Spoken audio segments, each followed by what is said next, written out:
Hi, we're going to go ahead and add a resource to your main Moodle page, your main course page in Moodle. So we turn editing on, and we're going to go down and get the add a resource. So a resource is really a something in Moodle that doesn't require the student to have action. It's something you present to the student but doesn't require action on the student's part, so it's not an assignment. Okay. Alright, so we assign the name, so we're going to go sample folder. So in this case we're going to add a folder of documents.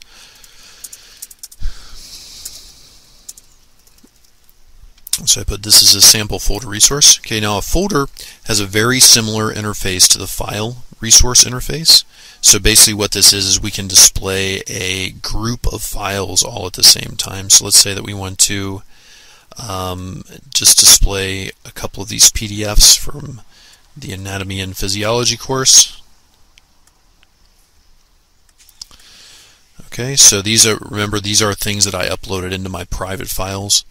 And you can look at the file and folder tutorial to learn how to do that. So I add them, and then I'm just going to go ahead and okay, remember that it's this little icon next to the file name. You can rename them, download them, move them, delete them. You can also create folders inside of this folder. So I could have created a folder and then put other things in there. So let's say that we want to do let's say we want to have a smoking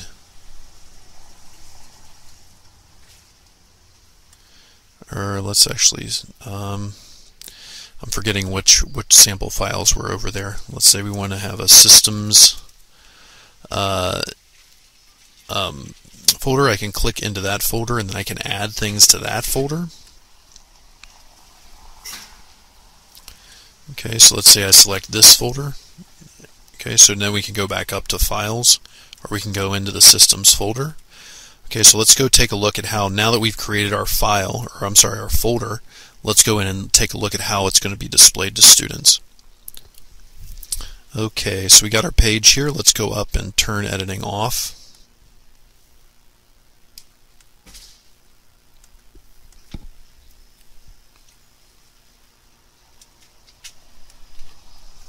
Okay, so when a student comes in, this is what it will display. They'll see a sample folder here with a little folder icon.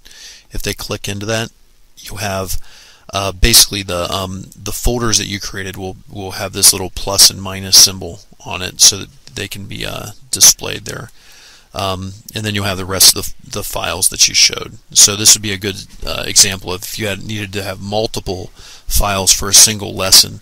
It's a good way not to have to display all of these files on the main course page, but it's a good way to kind of hide those files inside of a folder, so you just have a single entry on your main course page, and it keeps the main course page kind of clean, visually clean. Okay, so that's how we create a folder. Good luck.